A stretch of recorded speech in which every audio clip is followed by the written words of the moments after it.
Question number 9, the Right Honourable Winston Peters. Thank you, Mr. Speaker. This question is to the Prime Minister.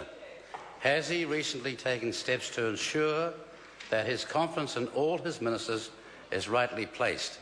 Right Honourable Prime Minister. Speaker, no. I have confidence in all of my ministers and they retain my confidence unless I have reason to lose that confidence. Right Honourable Winston Peters, supplementary question. Can he confirm that the Kitteridge report was classified information at the time it was leaked and caught by Section 78 of the Crimes Act? Right Honourable Prime Minister. Speaker, no, I don't believe I'm in a position to confirm that. It may well be correct, but I'd need to check it. Right Honourable, supplementary question. Right Honourable Winston Peters.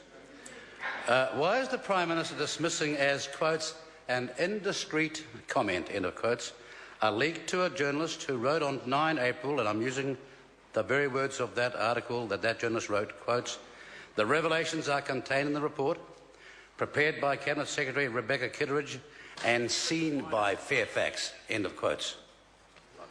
Right Honourable Prime Minister. Mr. Speaker, I thought the comment the member was, or the reference I made yesterday, the member was referring to, I might be wrong, but I thought it was in relation to another detailed leak from, or a leak from the ISC meeting. I'm pretty sure that was actually the reference the member made yesterday. I may be wrong. And if that was the case, the member might like to know that the committee clerk wrote to all members after that leak emerged and reminded them of their obligations and to be careful.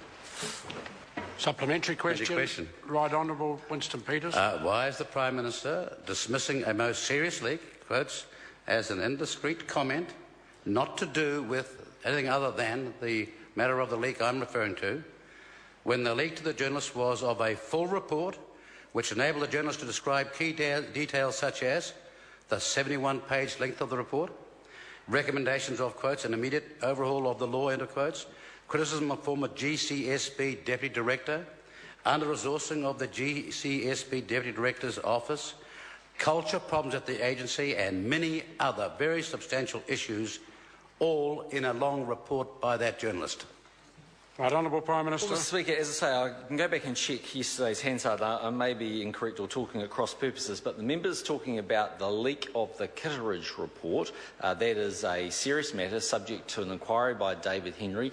When that inquiry is complete and the report is finalised, and I've had an opportunity to read it and digest it, it will be released. That wasn't actually the reference that the member was talking to from memory yesterday. It was about another leak that came from the ISC, which I think at the time actually was an indiscreet comment as opposed to a leak. I may be wrong, but that's my understanding.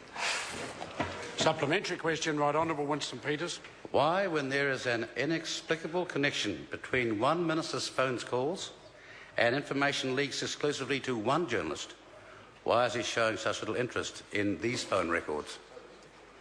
Right Honourable Prime Minister. Well, I thank the member for playing super sleuth, but maybe he'd like to do what I'm doing, and that's wait for the David Henry report. Point of order. Right Honourable Winston Peters. Speaker, I'm not obliged to wait for the David Henry report.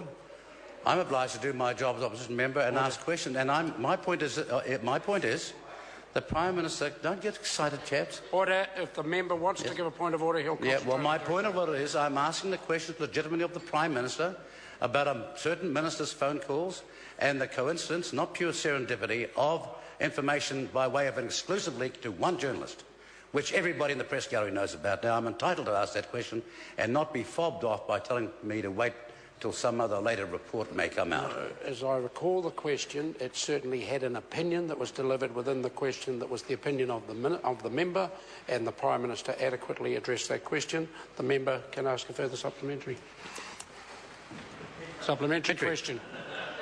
Why, when affected parties shown the Kitteridge report, had their phones removed, were escorted into the room and kept under constant surveillance because they were seeing classified information caught by Section 78 of the Crimes Act, why is he now covering up the leak, which involves a serious crime punishable by 3 years in prison?